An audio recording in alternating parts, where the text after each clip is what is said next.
We do have something we like to say, and I read it in order to get it correctly, so I'll do that right now.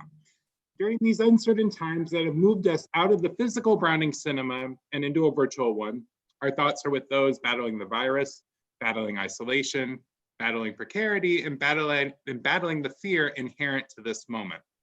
And alongside that, we want to extend our thanks and appreciation to the first responders, medical professionals, grocers, public transit workers, childcare workers, and anyone else on the front lines.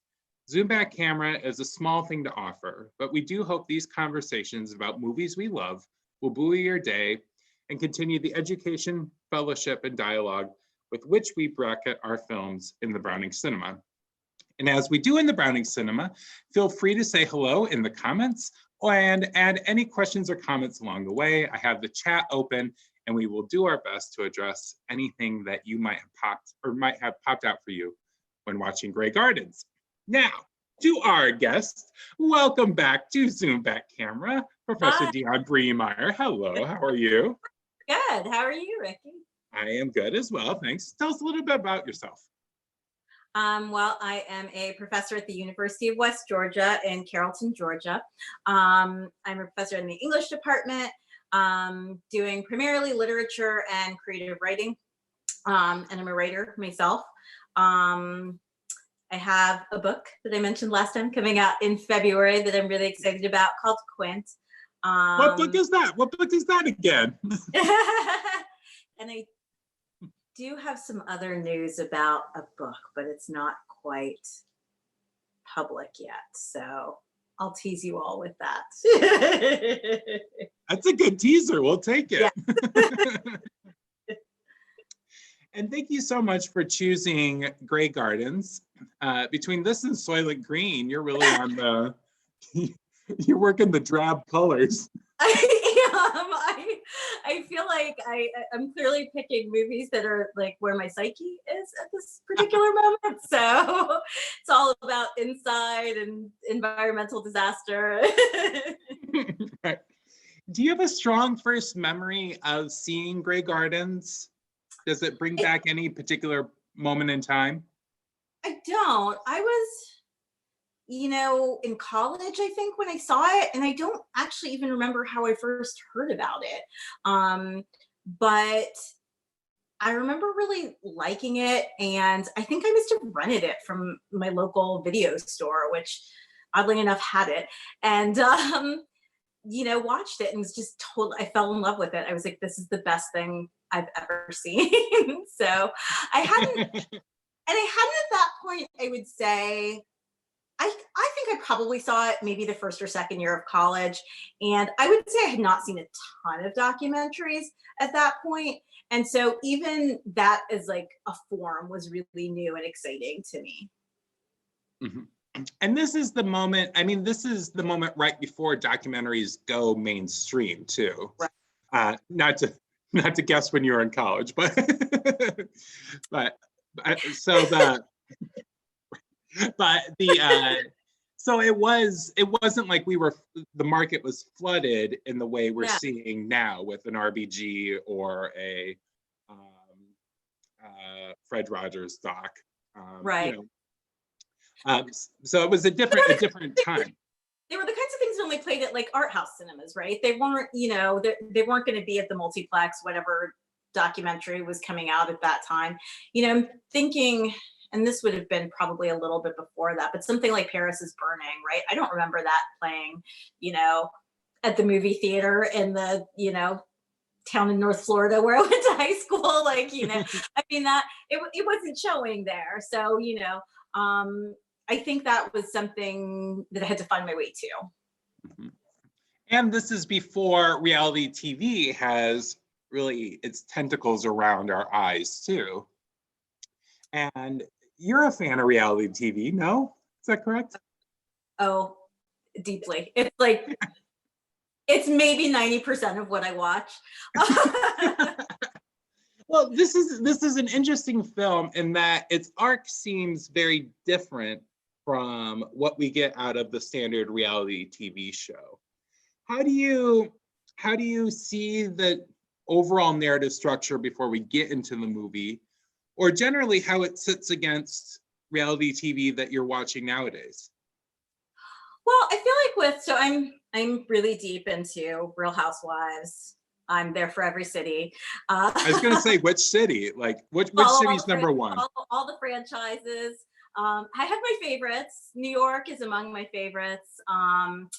Atlanta is also pretty high up there. Beverly Hills sometimes gives me life, but not always. But I think that with those shows, and I feel like those shows are, or something like the Kardashians, right? Those shows are in some ways like a refined art form or a refined sort of narrative form compared to what reality TV was, right? Which was, you know, closer to, I think, a documentary style, maybe in its early iterations. When you think about something like The Real World, where in early seasons of The Real World, you know, there is a narrative that they're creating through editing, right? But even that is compared to sort of later seasons of like The Real World or something like The Real Housewives, it's a much looser narrative, right? They're kind of constructing things around this, but it's still like they're sort of trying to find their feet in terms of what this is going to be. And, you know, I think that like before they made them get jobs on The Real World. Right, exactly, right. When they had their own jobs and their own lives and, you know, when it was 7 people kind of that were living as roommates more than needing to be sort of best friends and co-workers and everything else, right? But that, you know, I'm thinking that first season in New York, right? That, you know, I think some of the storylines that ended up being created was because they just had all this raw footage, right? And it was like, okay, we can build a storyline about race or about this girl who's from the country, right? Those kind of real world archetypes.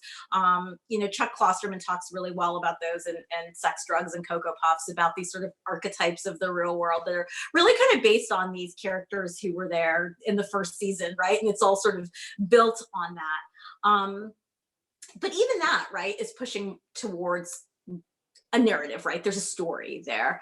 And I feel like Grey Gardens is not doing that. I mean, I do think it moves away from this idea of like this linear kind of storytelling where we start in this particular place and that there's some resolution, right?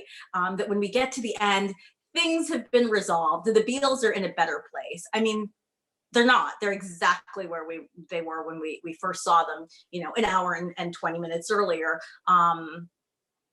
And there's been no progress, and there's not any indication that there's going to be any progress. Do you like that in literature that you gravitate toward, that this isn't about necessarily narrative, but impressions in the moment and mood and stasis? Or is it different for you in film than it is books that you read or enjoy that take this up?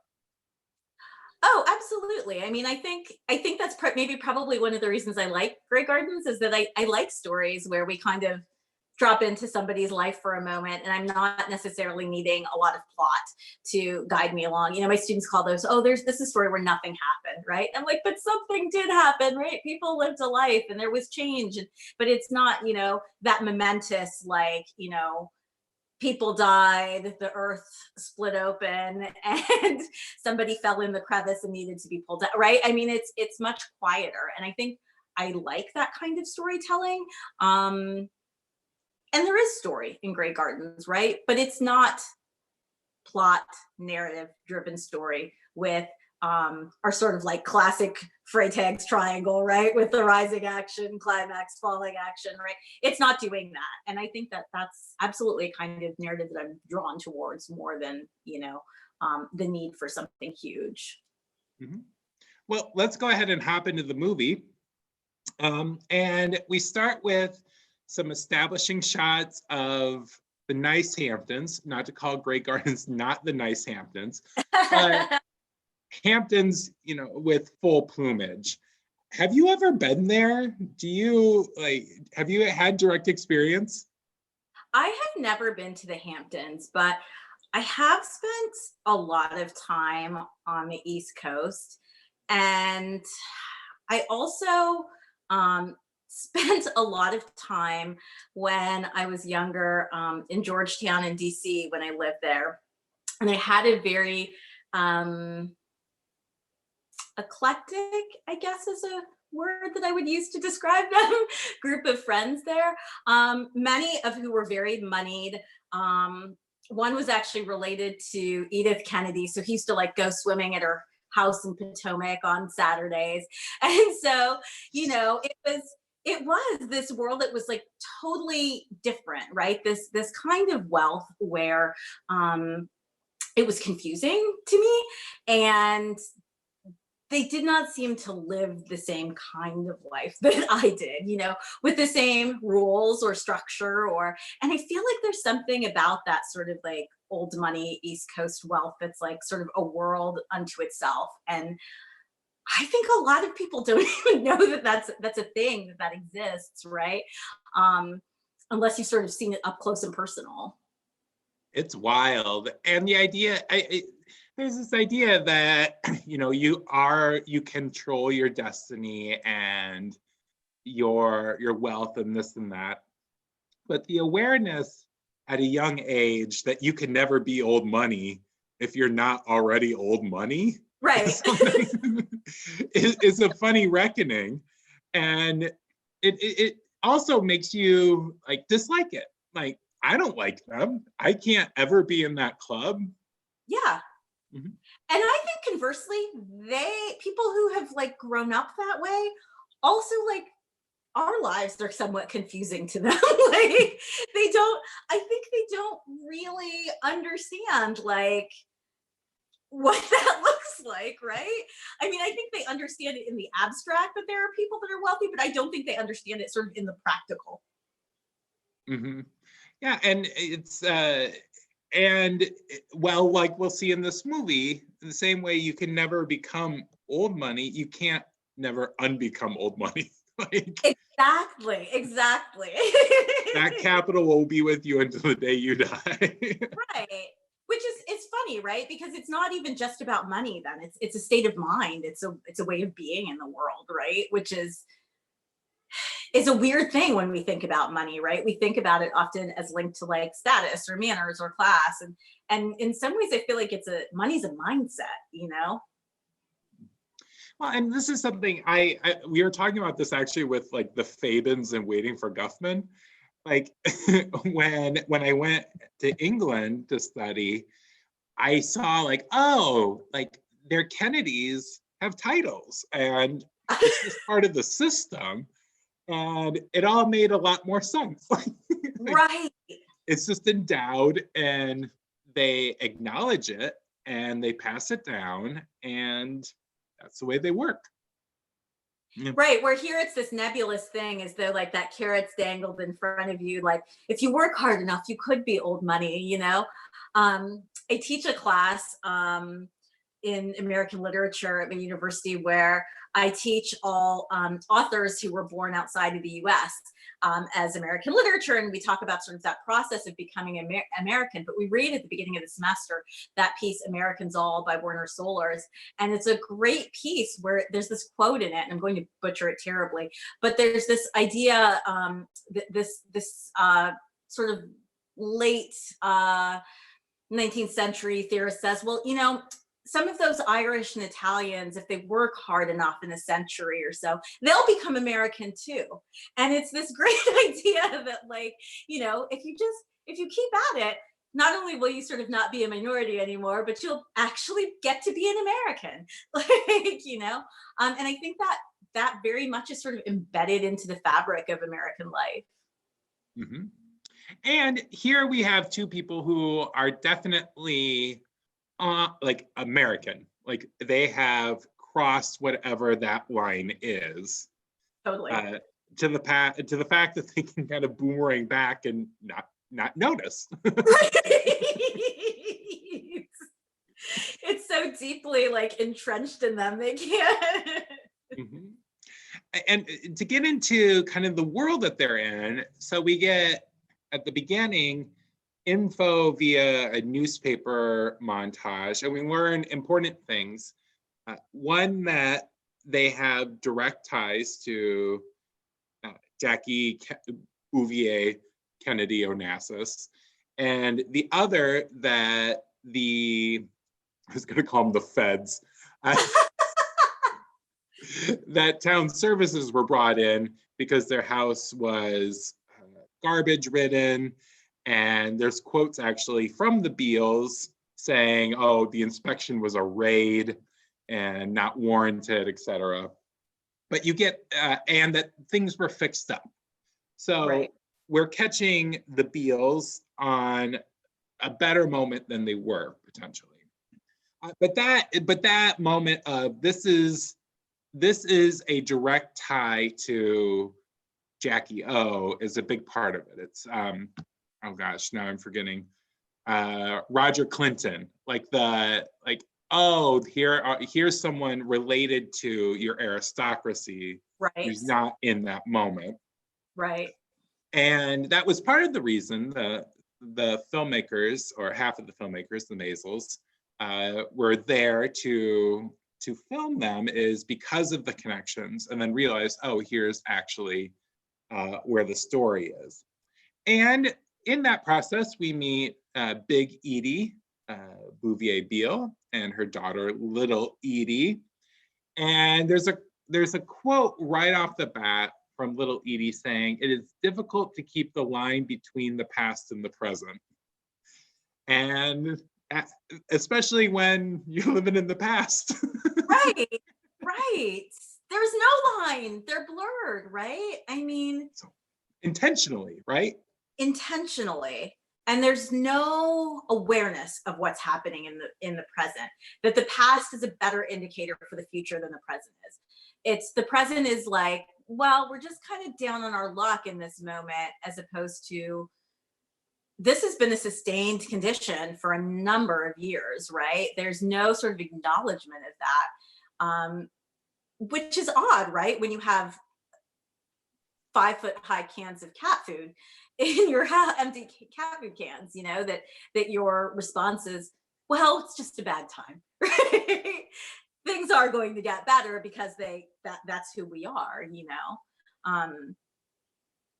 It's a delusion, you know, that the name in and of itself and the cachet of that name is somehow infinitely more important than their circumstances. And quickly, so we meet Little Edie, who serves in some ways as the narrator, I would say. Like, she has more direct interaction with the camera and does the breakout sections and then comes back to the mom.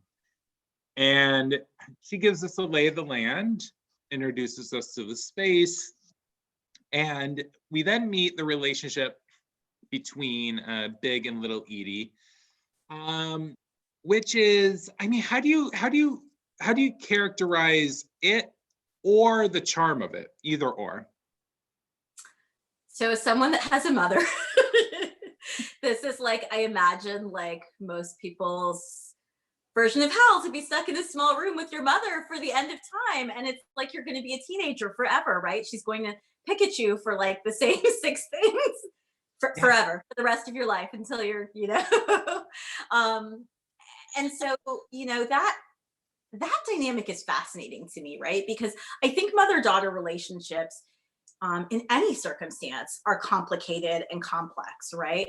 And so I think that, like, this sort of claustrophobia of it highlights any sort of normal tension that there would be, right?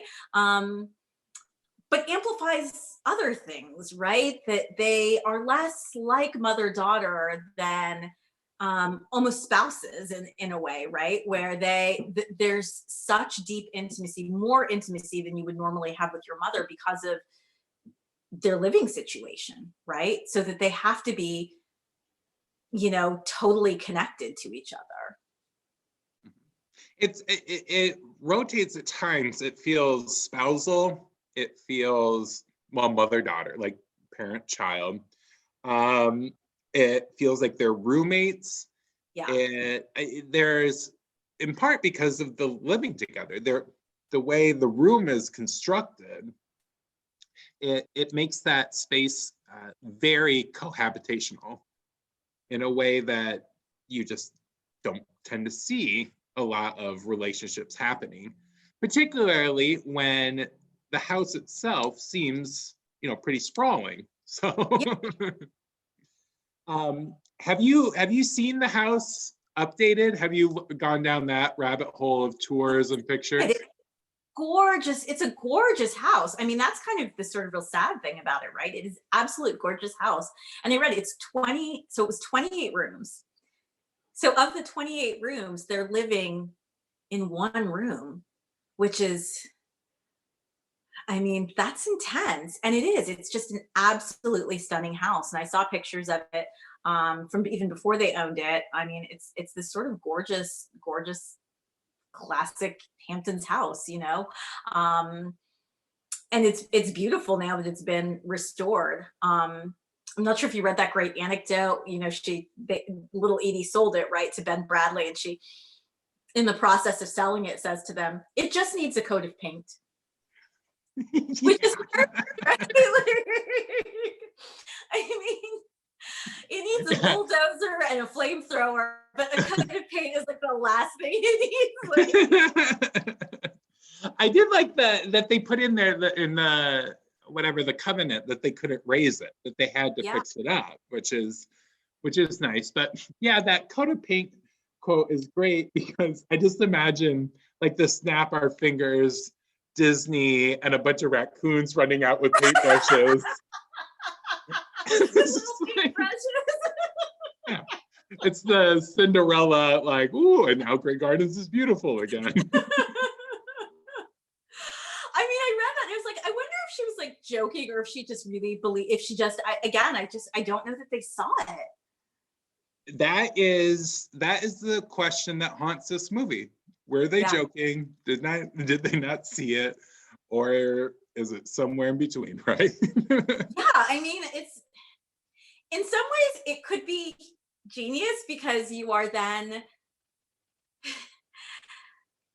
not sort of humbling yourself to the fact that you live in a slum, right? Like you're kind of acknowledging it, but saying, okay, like I know this is in disrepair, but I'm just going to make light of it because it's so far beyond the pale that that's what I have to do.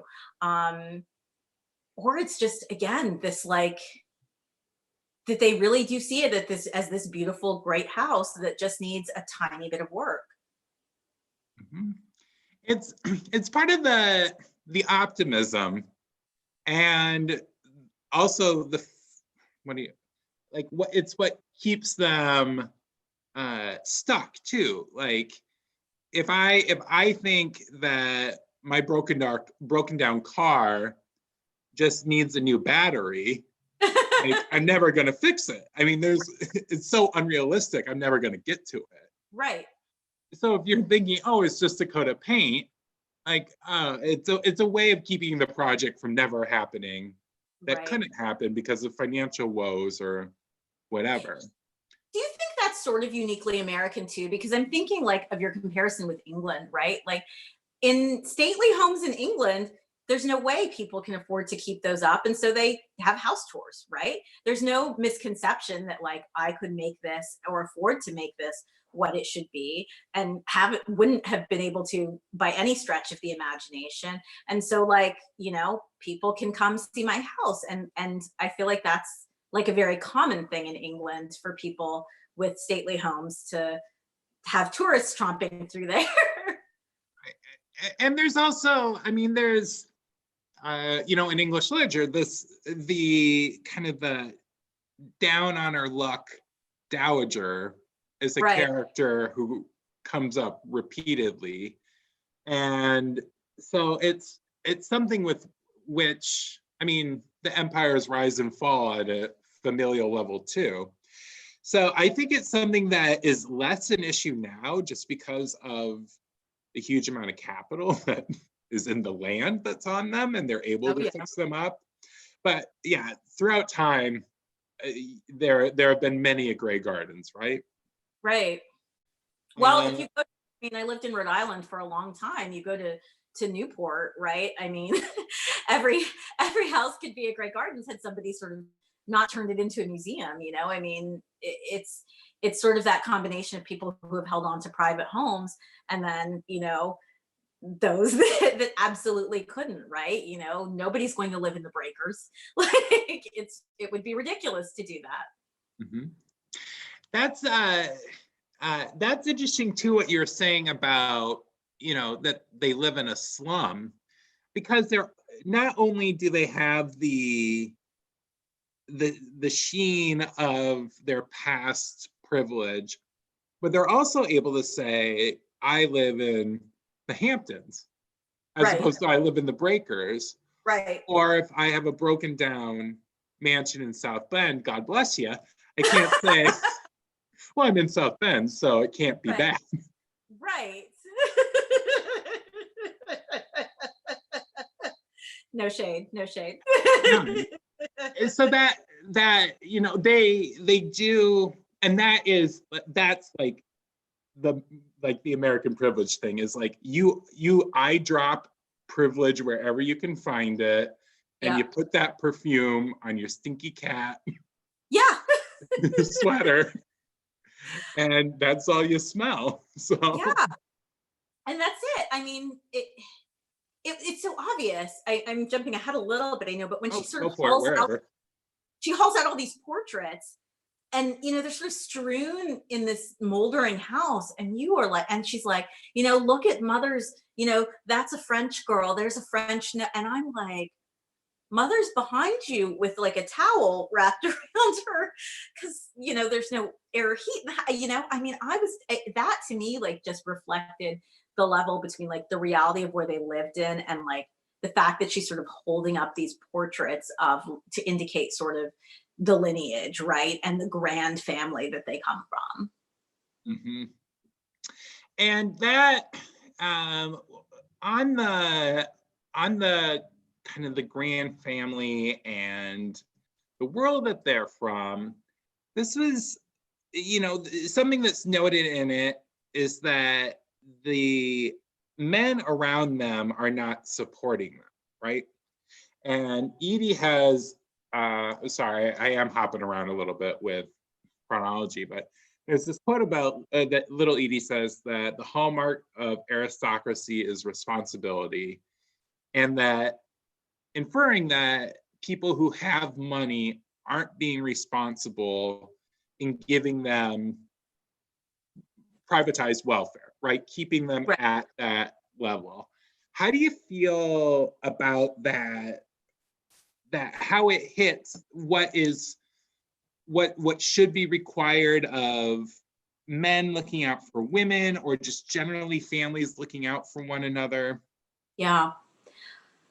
I mean, I find that fascinating, and I again sort of, and I think the English comparison is sort of an apt one. You know, I mean, I think you sort of would take in your poorer relations to live in your stately country home if you were English, right? You know, if somebody has fallen on hard times, where this is not really part of our culture. Like, we don't really do communal living in America. That's not our thing, right?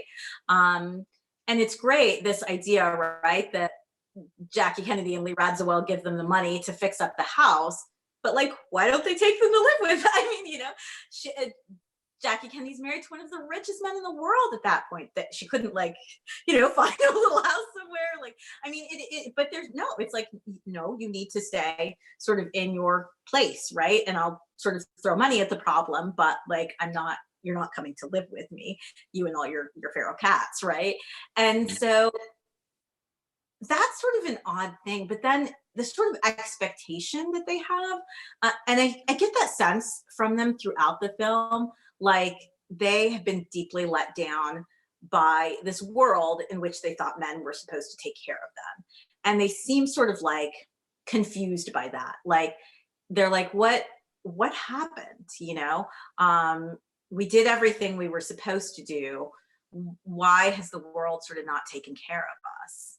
Yeah, vocal training, beautiful voices, um, dance lessons. I learned French. I was in fashion shows. And she is stunning in that fashion show. I mean, absolutely stunning. Mhm. And so, yeah, I mean, they genuinely seem like, where was the misstep? And she, for little Edie, it seems to coalesce around like this idea of marriage, right? That she did or did not marry this person or that person, or her mother said this person wasn't right for her, that person wasn't right for her. And she seems to sort of pinpoint her problems back to that, maybe as an issue, right? That like sort of her close relationship with her mother ruined her possibility to sort of be taken care of by a man. But I think again, that moment where she hauls out the portrait of her father and she says, and here's the villain of this story, right? You know, and he very much, it's like he got the fake divorce. He, you know, he didn't do what he was supposed to do. Mm-hmm. Catholic Church did not recognize it. Right, exactly. I like when the Catholic Church is used as a crutch for their arguments. not really in the frame, and then all of a sudden, you know, I care about dancing, swimming in the Catholic Church. I know, you're like, oh, the Catholic, that one came out of left field. Yeah. But it's that East Coast.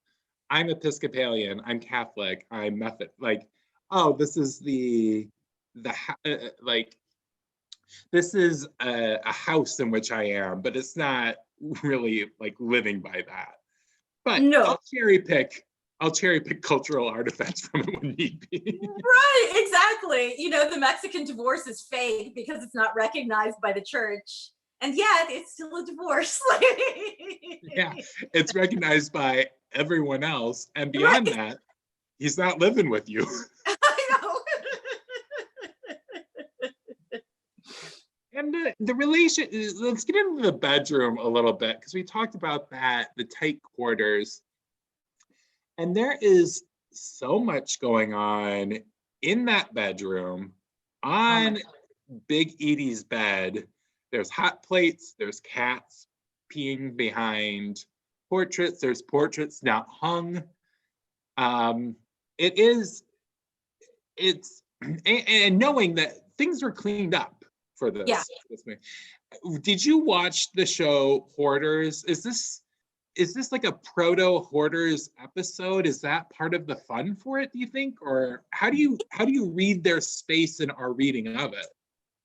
Do you know what? It's almost like they are refugees from their own lives and they've had to grab whatever they could, and whatever they can grab has to sit on that bed. Like their whole sort of, the fabulousness of their lives has to be spread out between like the tip of the bed and like her chest. Like, and it's everything is there. It's like the letters and the records and the, you know, I mean, it's why she even has sort of all that stuff at close proximity is sort of an odd thing, but it's almost like I have taken this life in this house was too much for it. So I've taken it and coalesced it down to this bed.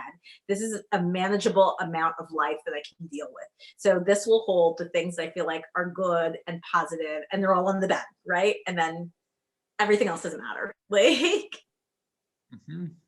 That's really interesting, because a lot of the conversations around this film, when I've used it in class, students will talk about the mental illness of the Beals, and it comes, you know, they talk about it in various ways, like codependency or whatnot.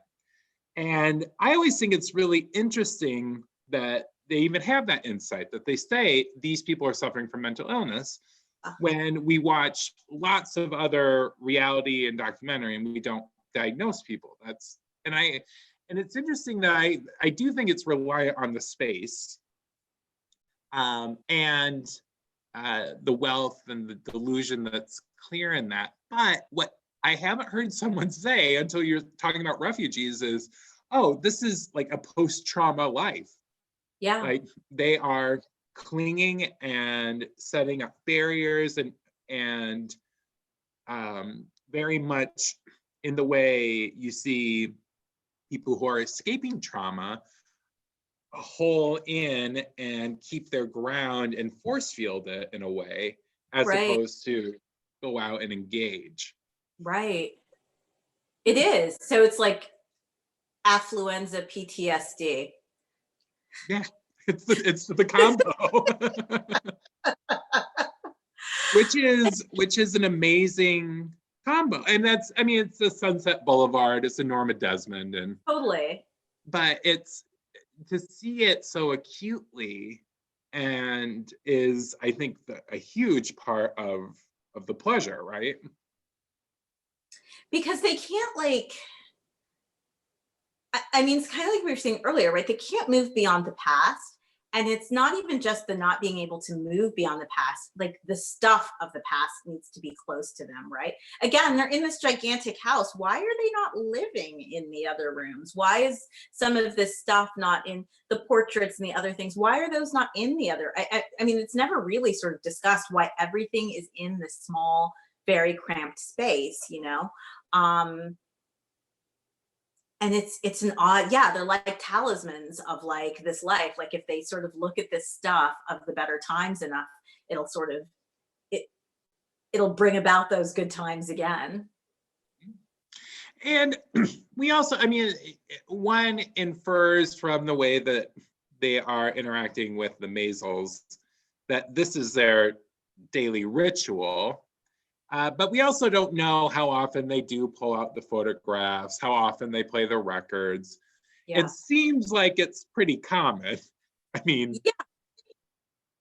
but it's I, that is getting into the social acting and the performance. We don't know if this is part of the performance is showing them their past, or if they are reliving it as often as it seems to be. everything seems to be right at the surface though. Things that happened 40 years ago are just beneath the surface, you know. And I think especially for little Edie, right? Like she feels so deeply the slights from her mother, you know, that happened in the very far past. You know, she brings up stuff like it happened yesterday, you know, that happened 30, 40 years ago. I mean, she gets on a real tear when she talks about her brothers being disciplined as opposed to her, you know, and her mother saying, well, the boys were good and they were always good. And she's like, what? You know, and that's like, that still hurts her in a palpable way, as though it happened yesterday. I do like Big Edie. Big Edie also has some aphorisms in there, or just advice where it's like, oh, I've heard my shrink say that. Like, don't think everything that you didn't do was great. Like, Yeah, that's solid advice. it Now, is good advice. It's not bad. it's coming with a lot of misses, but that is, there is some wisdom there for them.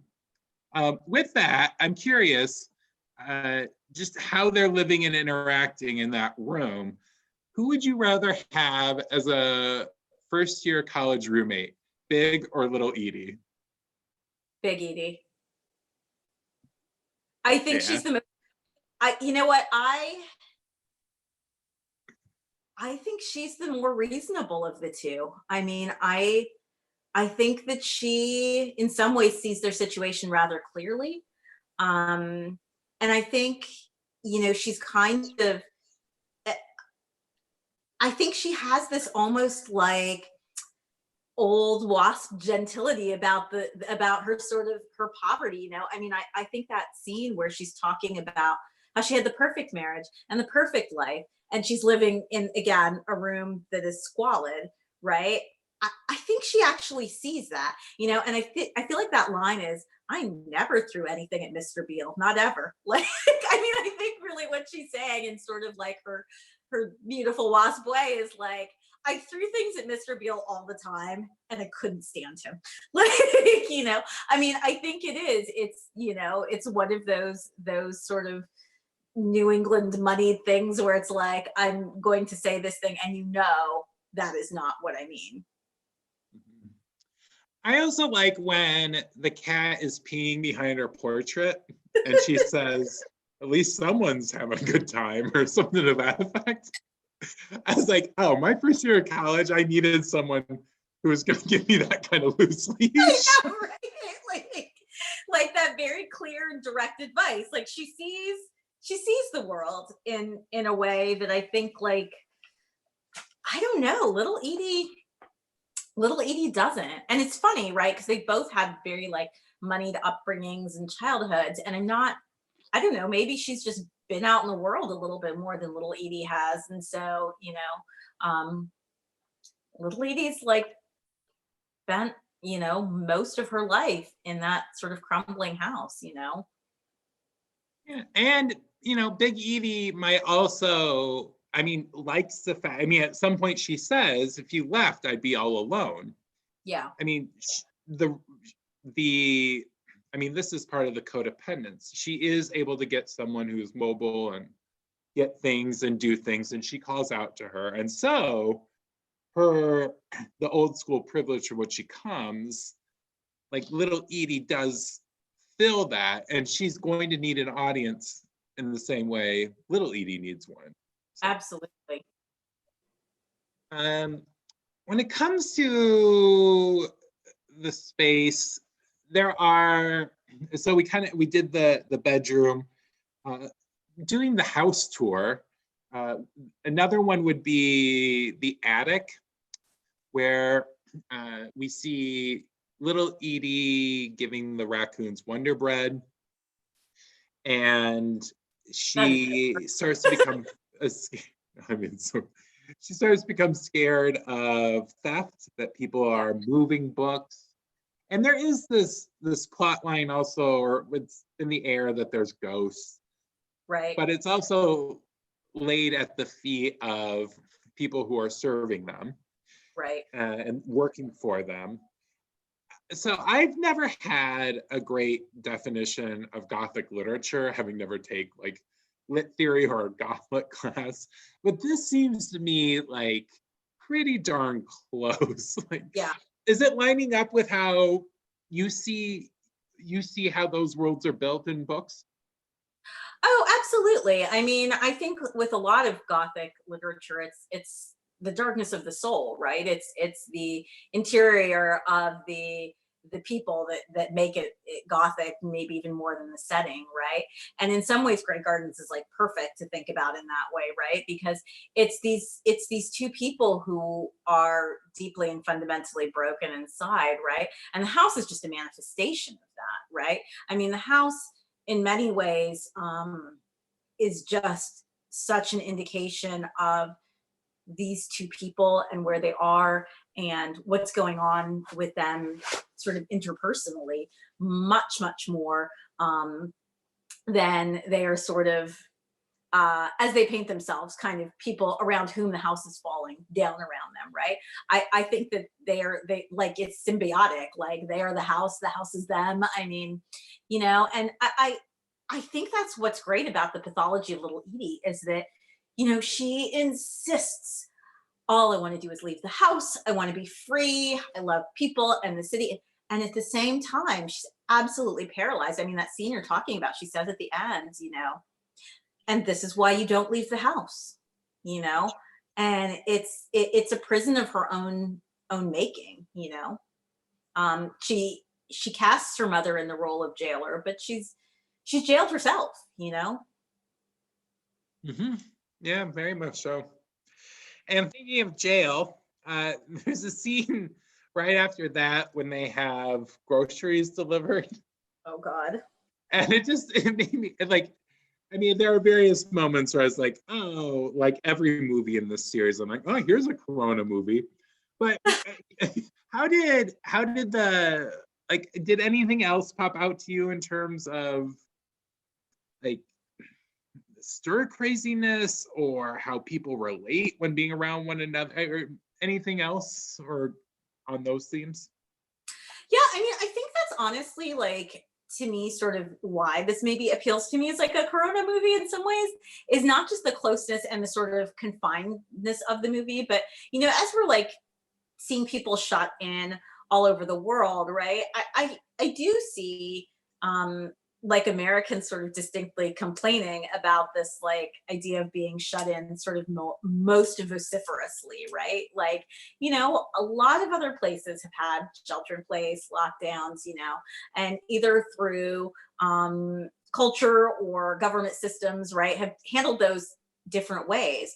But as we see people like protesting today, right, you know, this idea of like, you can't control my body by making me stay at home.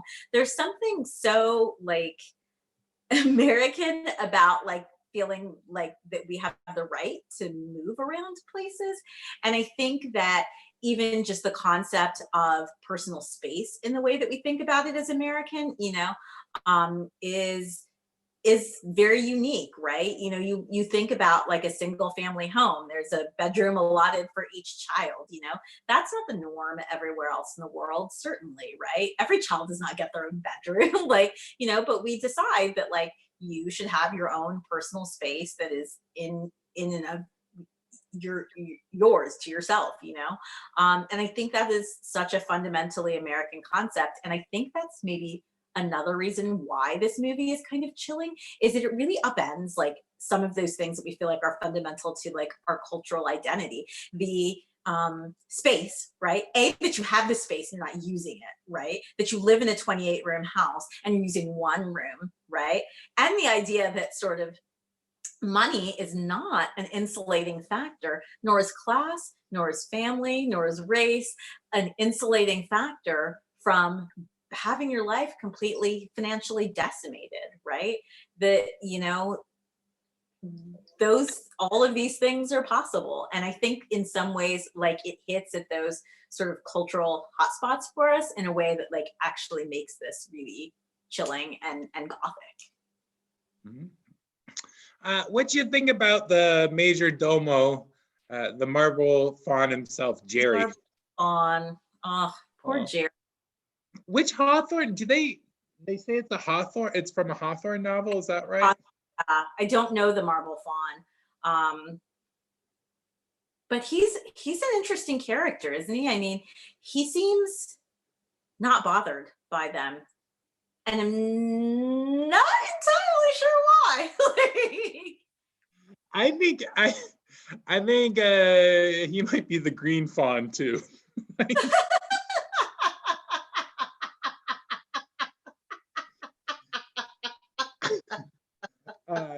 But he's got that little hat. He's chilling, and I mean, imagine he comes and sits in that bedroom like it's no thing, and I'm like, you know, and then eats the corn that they're cooking next to the bed. You know, at first he's like, "No, I don't want any corn." And then he's like, "Ah, it smells so good." And I'm like, "Does it though? Over the stench of the cat pee, are you smelling corn?" Like, I mean, it's, and then with margarine, which also I was like, corn and margarine, like, but I don't. He's fascinating, right? Because like they put all this stuff on him that he is like totally unaware of, you know. I mean, that she is so worried he's going to move into the house, and she seems absolutely, both of them seem convinced that he wants to sleep with one or the other of them. And I'm just like, what?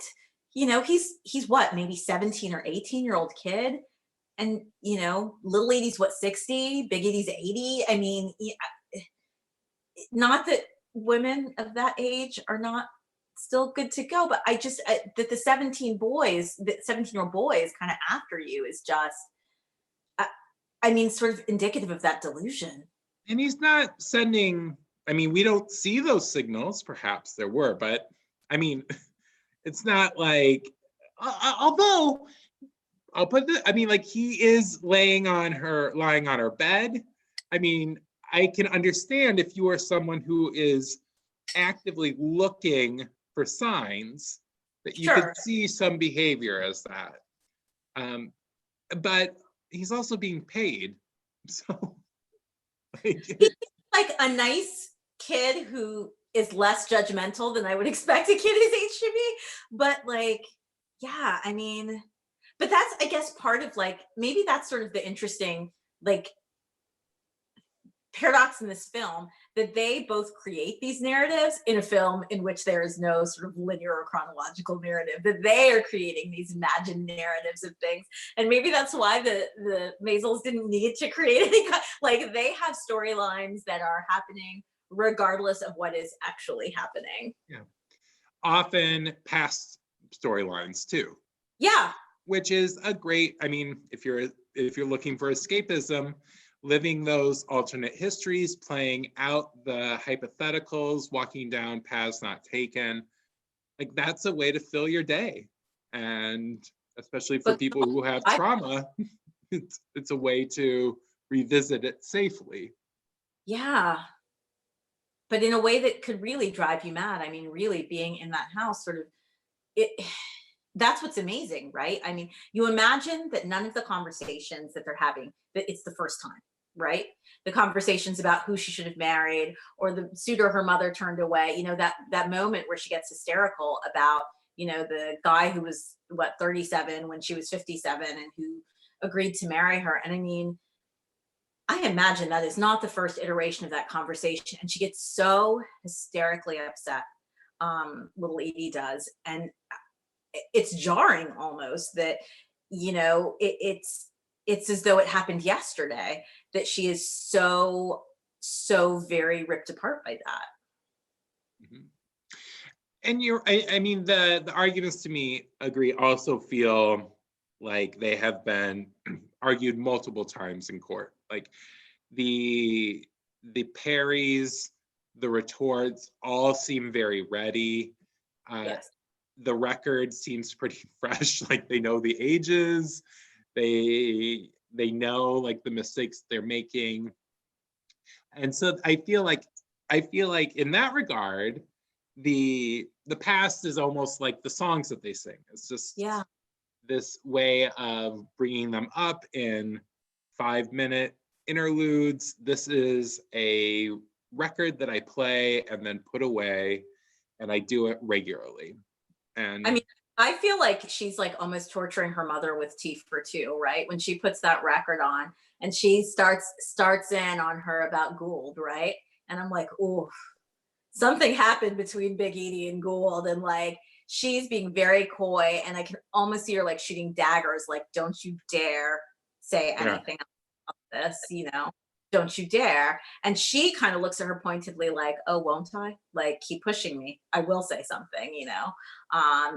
In a way that they, again, I feel like that's an argument they've probably had a ton before, and she's like holding back in front of the Maisels because her mother is like, don't you dare say anything else that's going to embarrass me. Did you know any songs from that that they play?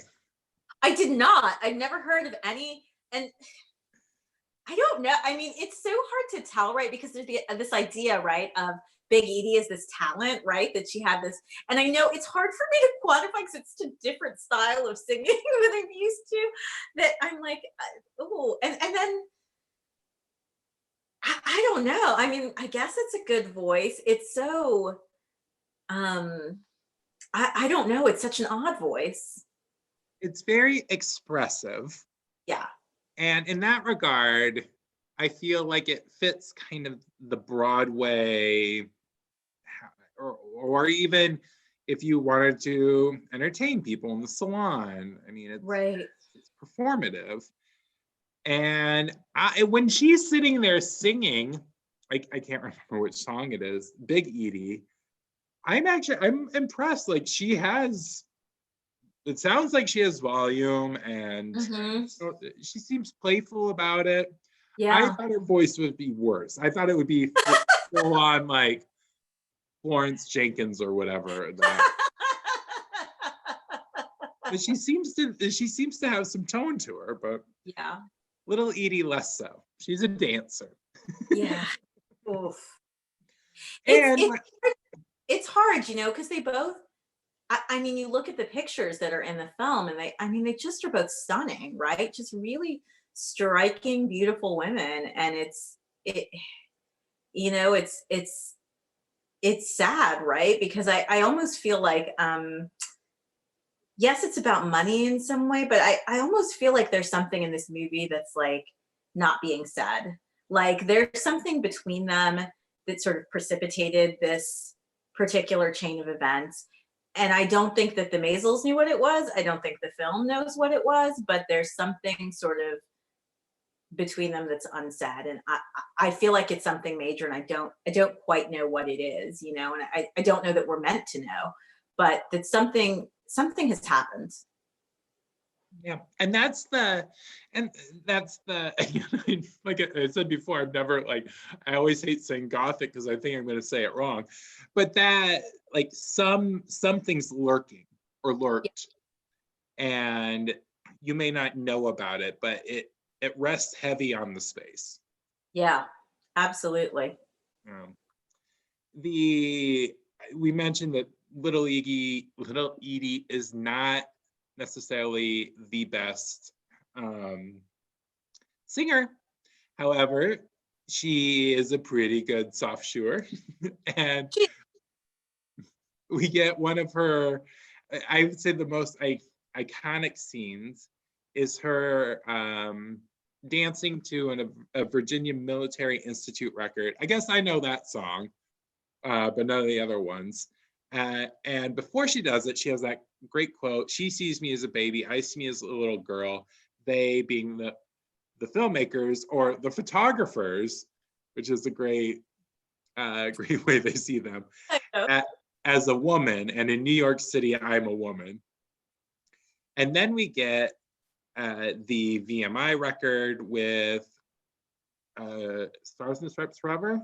Yeah. Yeah. And her dancing. When that comes back on, what do you feel? What do you see?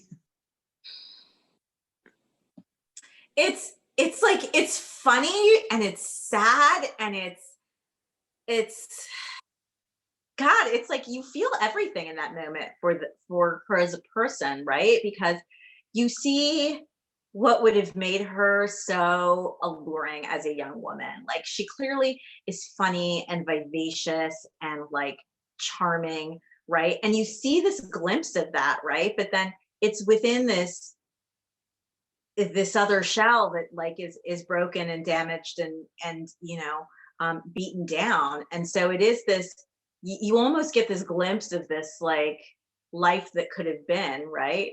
um but it's also like what an odd sort of thing for a 6-year-old woman to do. And I guess that sort of speaks to exactly the quote you just read. Like I don't think in her mind she is as old as she is. I mean, I think she feels like she's 16 still.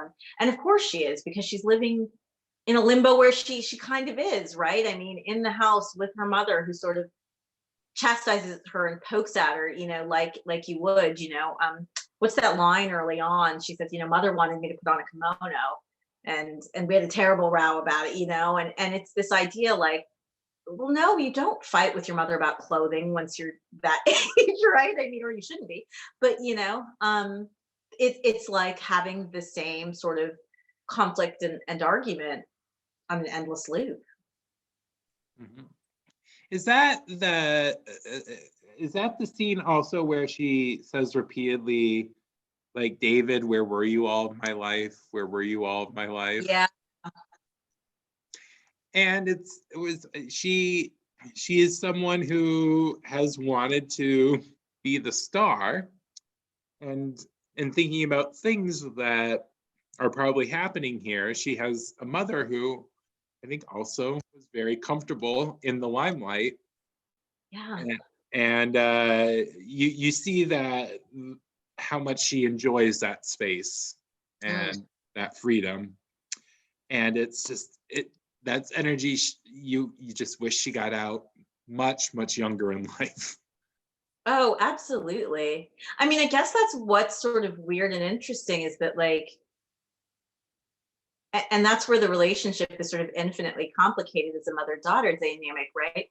Is that you get the sense at some point that they were both sort of like jockeying for fame, right? That there was like a competitive element between them, which is it's very like mommy dearest, right? And that like sort of the only way that she could squelch that in Edie was like to keep her at home, right? You know, stay here, take care of me. And that at some on some level, like she knows that, but she also needed to be home. And so like it's very, you know, it's an odd sort of dynamic. You know, she says that moment where she talks about wanting to be free and having her freedom, and her mother says something to her about like being a kept woman, you know, well, you're a kept woman, so you could never have done that. And there is like this sense of like, you know, being under her mother's thumb. Mm-hmm. Mm-hmm. And in the moments where we see her out from under it, she it's hard to imagine that act. Well, I mean, I mean, she actually did have her own review, like in the village after this, but Right. acting like that in polite, genteel society and things going over well. Right. In that, I mean, one of the moments where we actually see it tested is the birthday party, Oh yeah. where I think Jack and Lois Yeah. come on over, and you see how well it plays with other people, which is to say, it's a lead balloon. Right. Or at least Exactly. that's how it's shot and edited. That Right. yeah, no one cares. No one wants to hear it, and Lois is not entertained. Like doesn't Not in want the to. Yeah. but I guess and I guess too, I'm thinking of sort of that class and that kind of money. I mean, that there is like, I guess, a vulgarity and even now, right? You know, I cannot think of somebody who is from a real moneyed, well-to-do family who is in entertainment. I mean, you know, not anyone I can think of off the top of my head. I think isn't Julia Louis Dreyfus comes from sort of an old money family. Um, Yeah. but Christopher Guest, but he's British. but it's not a common sort of, you know, I mean, it's not something that I think is sort of thought of highly. Or you did it, and then you found your spouse, and then you go back to the Hamptons. Like you Right. have your Rumspringa in New York, Yeah. and then you come back to the gardens, wherever they may be. Right. And and the fact that she did fall out of that societal calendar, like, and I don't mean that with like the social register. I mean like the actual like, oh, this is a chronology of events. Right. That she was on it and then drifted off of it and cannot get back on it. But it's also her only way to understand the world. Like she can't understand the world outside of it, right? Yeah, there's limited pathfinding. Yeah. I won't say there's none, but particularly in terms of what she's doing for work, or who friends might be, or other options of which she's going to avail herself. It's limited, and it is always seen through men, either audiences to whom she's performing, or suitors. Right, because isn't that what she says about David Maisels? It's like I needed all, who knew all I needed in life was this man, right? Like, you know, that he's going to be the one that turns on the light to make me famous, or, you know, make me achieve the things that I believe I can, you know. Um it's, yeah, and at the same time, right, we have on the other end of it Mr. Beale, the villain of the story, you know. And in that way, I guess the Maisels are the knights in shining armor, right? They are the ones who are going to turn their camera and their attention and their time onto little Edie and focus on her in a very intense way. And so that gets to kind of the big final question. And this is something that we spend a lot of time in class with this movie discussing. But that's, do you feel this film is ethical? And that's very much like one of the like short answers on my midterm, but like, how do you place this as ethical? And I'm going to also add on to that. Does it feel more or less ethical than, say, Housewives? Yeah, that's a really good question. And I don't know. Yes and no, I guess. There's not like a single answer to that. Yes, in that I do feel like it is an honest depiction of their lives. I don't feel that they go in to be exploitative, in that I don't feel like the film um again works with a sort of narrative storyline that is like, see how the mighty have fallen. I don't feel like that's the gaze of the film. um I feel like in many ways it tries to give them some dignity, and it takes the things that they are saying seriously and at face value. It doesn't undermine them or question them. So in that way, I do think they're ethical in their treatment of Big and Little Edie in the film.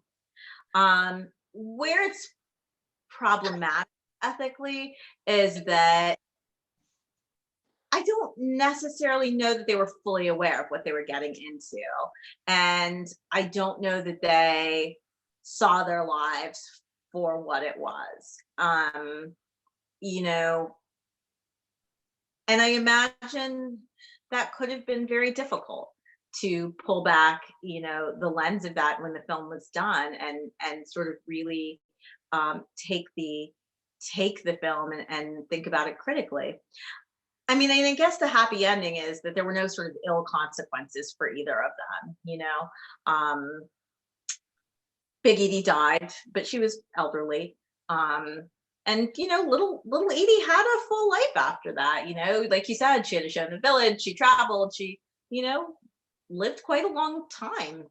After the events of that film, and so it's it, in that way, I guess maybe not unethical, because there was some benefit for her and it allowed her to have a different kind of life, which I think is what she wanted.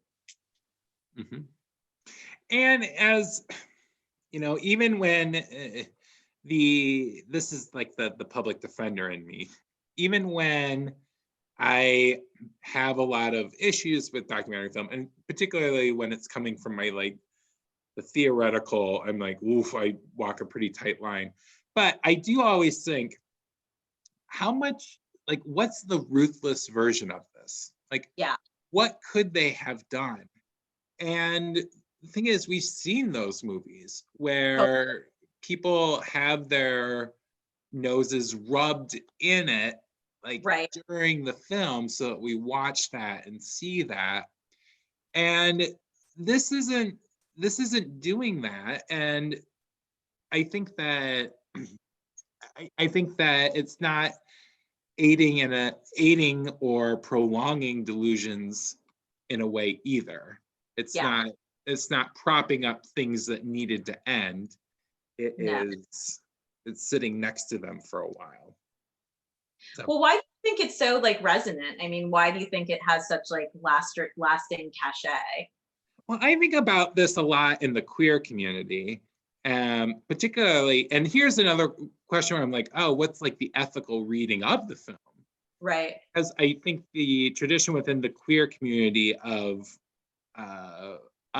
celebrating broken women is something that's really problematic. Yeah. And I think that's part of the read here, but also that intense, I can't get away from my family or my mother, and it's dictating my sex life.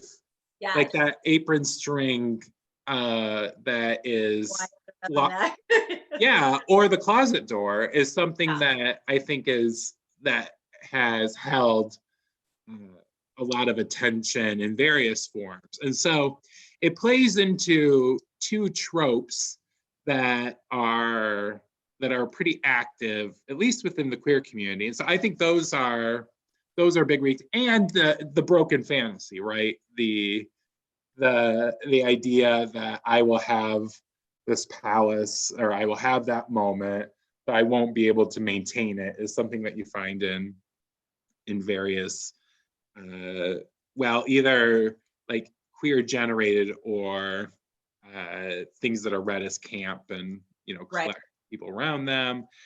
And so it's scratching a lot of itches, but it also reinforced them because it was so popular that it created sustaining, or it created versions or offshoots that then sustain the tropes that are presented in Grey Gardens in the first place. So that's what it gets as being a foundational text. Is that, Absolutely. yeah, sets the rules. Now, why other people like it? I think I keep going back to hoarders. I think we love seeing in the inside of homes, Oh yeah. particularly when they are at their worst, Absolutely. because it makes us feel better about ours. That's like the cottage industry of HGTV, right? I mean, like, you know, to see inside people's houses and see what a mess they are, you know? Yeah. And if it's like in social comparison theory, like we look at people either because we aspire to be to them, you know, like it's aspirational, or oh, I'm going to work toward that, or it's self-enhancing, like oh, like I'm definitely not that, I'm good. Right. And this is where the film leaks into the real middle class bias that is part of like white documentary in the 70s and still today, where it is letting you know that you are not like, it's aspirational in terms of their culture and that capital, Right. but you are way better than them in how they're living day to day. And so Right. it, between the two of them, it satisfies kind of both of the middle class ideals. You can read this very differently if you are someone, you know, who grew up in squalor and Yeah. is watching this is like, well, what's the what's the idea, you know? It, So it it's assumes a certain audience as well. That, yeah. absolutely. And I hadn't thought about that way, but it is sort of middle class pornography, right? Middle class pornography, you know? On both ends, because the people who have the one thing you can never get, you get to see at their worst. Right. Absolutely. So it makes you feel comfortable about the middle class without encouraging you to like go out and help people who live in poor living situations. Exactly. There's no call to arms in this, right? So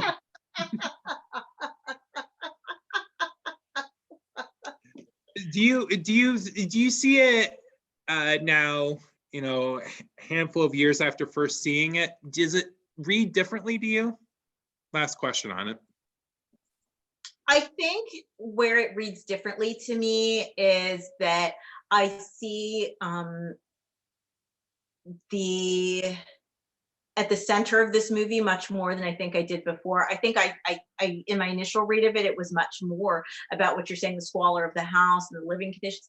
But I actually see this now as sort of like a real, like intense story about parent and sibling relationships, right? And the ways in which they are confining and can be problematic and can stay with you, right? I mean, this is like in some ways like the thing we all know, right? That you take all this stuff from your relationship with your parents and you take it into the rest of your life, right? But what if the rest of your life is with your parent, right?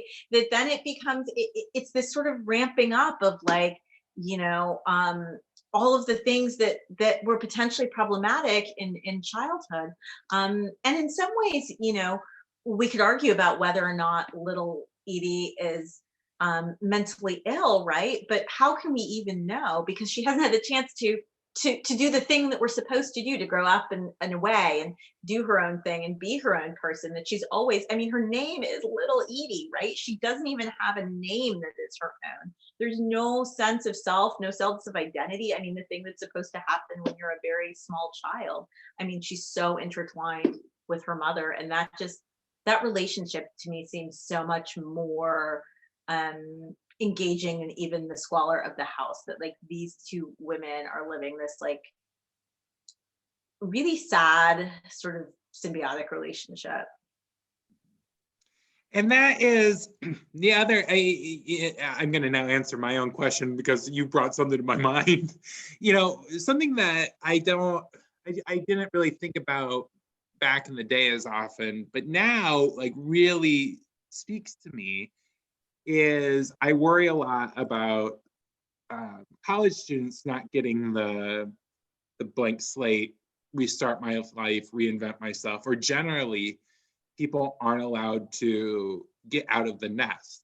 It is so omnipresent and parents so omniscient because of media and Zooming and connection that that this is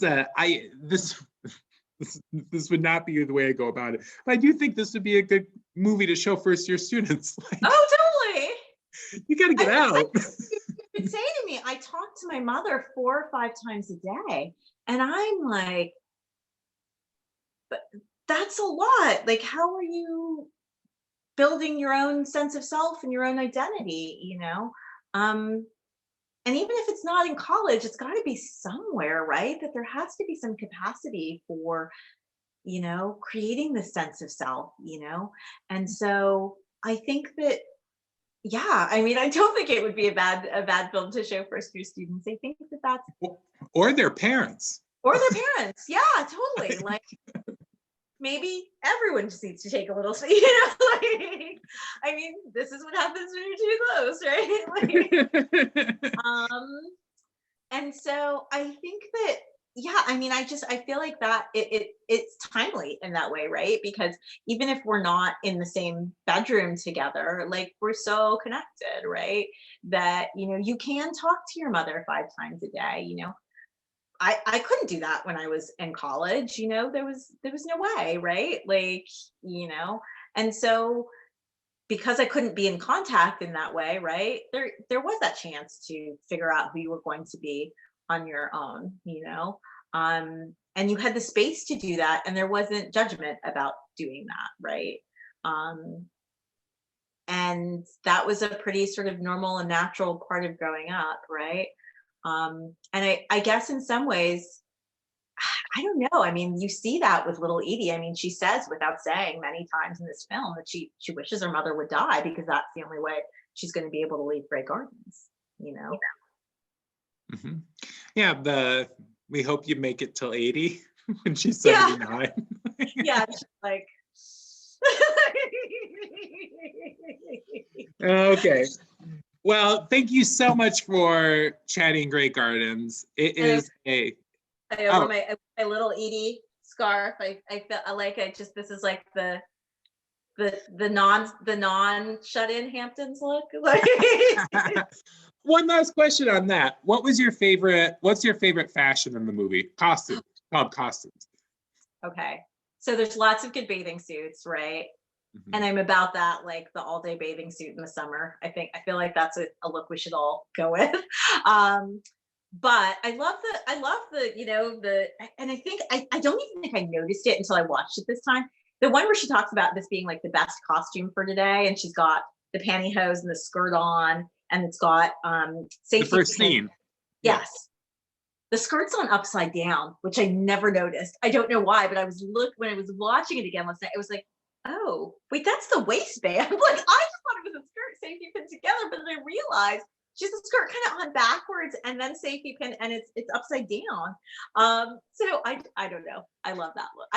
There's so many. And it's just waited to be a cape. It's exactly. It can just transform into a cape. And it's a real Scarlett O'Hara kind of thing. Oh, very, very much so. And yeah. I feel like that's kind of like why designers like her, this idea of like, very like convertible clothing that's summer and winter and everything all at once, right? And, and that's like, that's the real tragedy too, that they never discuss, right? Her series of scarves that's about her alopecia, right? Which they also, and you see some moments, right, where she hasn't drawn her eyebrows in for the day and everything is bare, which is so terribly sad.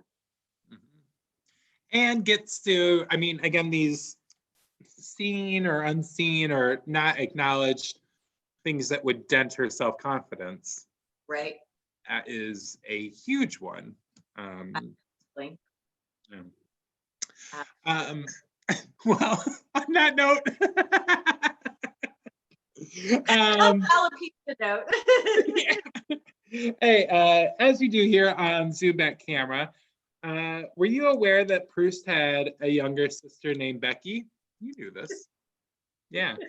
And that Becky had a 5-question questionnaire to determine if you love movies.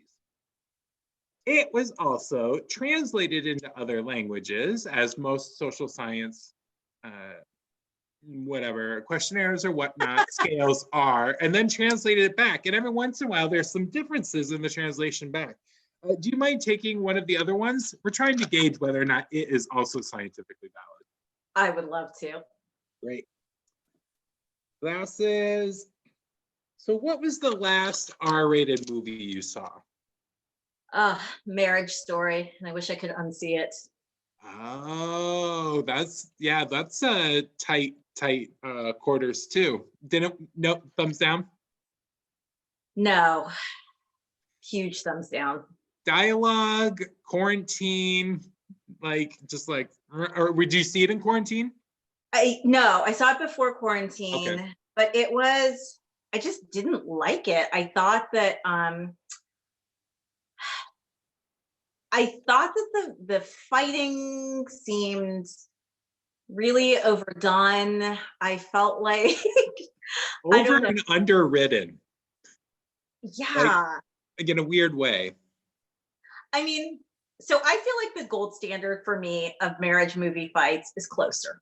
Like, felt uncomfortable, wanted to walk out of the theater, felt like I was involved in the fight, right? That's what I want to feel. If like it's gonna feel like verisimilitude, like I just, make me feel uncomfortable. Whereas like I just did not feel uncomfortable at all. I just felt bored. I was like, oh, I don't want to have this fight. I don't want to listen to it. It's not interesting to me. And I did not love it. I did not believe that those were two human beings who would be married to each other ever. And I feel like maybe now I don't like Adam Driver. I feel like I'm done with him after that. Sorry, Michiana. He just was not. Oh, I don't know. And then was it a song from a chorus line that he sang in that movie that just was it from a chorus line? It's a Sondheim song, isn't it? I can't remember though. Yeah. I think it's from Company. Oh, it's Company. You're right. It is from Company. And again, just not for you.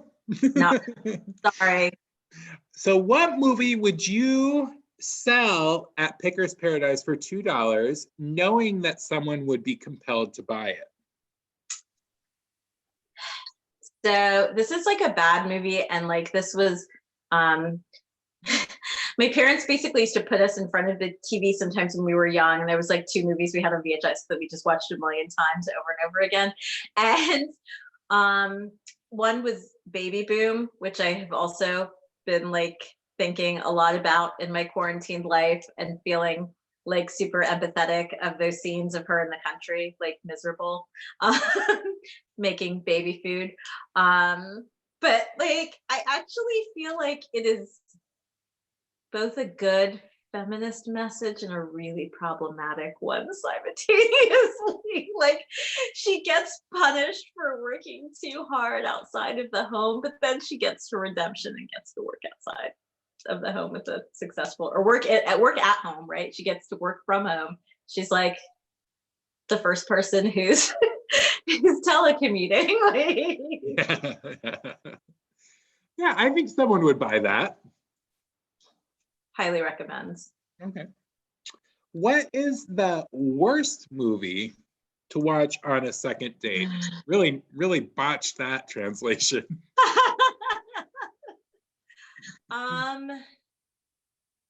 I'll tell you what my worst second date movie was. I couldn't think of sort of a good uniform one, but I went on a really, really bad second date in college. to see Spice World, which also tells you something about my age. But I thought the person was joking when we got, it's like, it was like one of those things where we like having kind of a long date, right? And like spending the day together, we were like, oh, let's go to the movies. And he was like, we should go see Spice World. And it was like 4 o'clock in the afternoon. And it was also like the weekend it opened. I was like, haha, what are we really going to see? And he was like, no, let's see Spice World. And I'm like waiting for the joke to kind of fall apart. But then I went in and sat next to 2 8-year-olds and so, and we never went out again. So it was not a date movie for us, but I guess it would have been our freshman year of high school, freshman year of high school. We went on Super Bowl Sunday, like during the Super Bowl, and had a dance party in the movie theater because no one else was in it. And that was a good. Now, had you and your date shown up to our dance party, I don't know. It probably would have been fun. This is something that you and your mom will debate about that Spice World suitor, if only. It was, yeah, if only, right? Like, oh, I really kept waiting for the punchline to happen. I was like, something's going to happen. We're not really going to see Spice World, but we really went to see Spice World. So can't ever get that time in life back. Nope. It's gone. What are your favorite toppings on ice cream? I don't like toppings on ice cream. Oh, what's your favorite ice cream? Salted caramel. I love malted caramel. Okay. Salted caramel. Yeah. Have you had Jenny's salted caramel? Highly, highly recommend. Good. It's really good. So what is your favorite movie to watch while eating salted caramel, Jenny's, on the couch? Favorite movie? Gosh, I don't know. I feel like, you know what movie I do watch a lot, oddly enough? I would say I probably watch it every 3 or 4 months, is Talented Mr. Ripley. I know, it's weird. I really love that movie. Like, I think it's just really well done. I'm not even a huge like Gwyneth Paltrow fan, but I don't know. There's something about that movie. I think it's just I feel like it shoots Italy so beautifully. And it's like, it's what I want Italy to be like when I go to Italy, right? I want it to look like the Talented, it never does, but that's what I want it to look like, because I want it to, and I want to feel like I'm in the Talented Mr. Ripley. Like, I don't know. And I find Matt Damon's real hit or miss for me, but I feel like he's really good in that movie. Mm-hmm.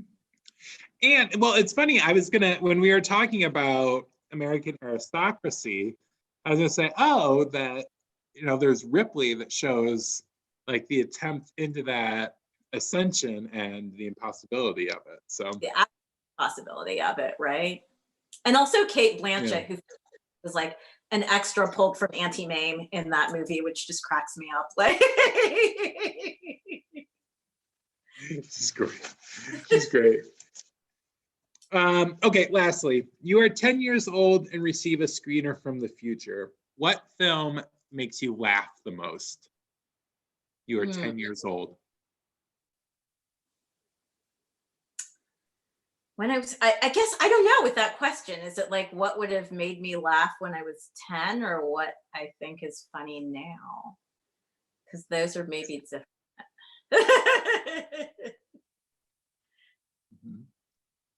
Well, put another way, what movie did you really laugh at as a kid? Like, what was your go-to? My go-to funny movie as a kid. Gosh, I don't know. I was such a weird, dark kid. The movies that I liked were just, bizarre. I was talking about this with my friends recently, that like the movie we used to watch at every slumber party, and maybe this is every girl of that age, was Beaches, which was like, I don't know, 10-year-old girl, like, I don't know why. Like, that was definitely our like wheelhouse of movies, was like, will someone die or be hurt in the movie? I mean, I remember like we were so excited when like Sleeping with the Enemy came out, and like we couldn't see it because it was far. And now I'm like, what was wrong with me? Why did I want to see this movie about domestic violence so badly? But that was, yeah, I don't know, a city kid. I like That's amazing. yeah. Well, 1 second, let me do the calculations. Hey, it turns out you still love movies, particularly weirdo ones, you weirdo. Hey, well, thank you so much for coming back to Zoom Back Camera. We loved having you to discuss fake gardens. And thank you everyone out there for being with us during the conversation. We hope you have a great night, and we look forward to see you on Zoom Back Camera soon. Have a good night. Night.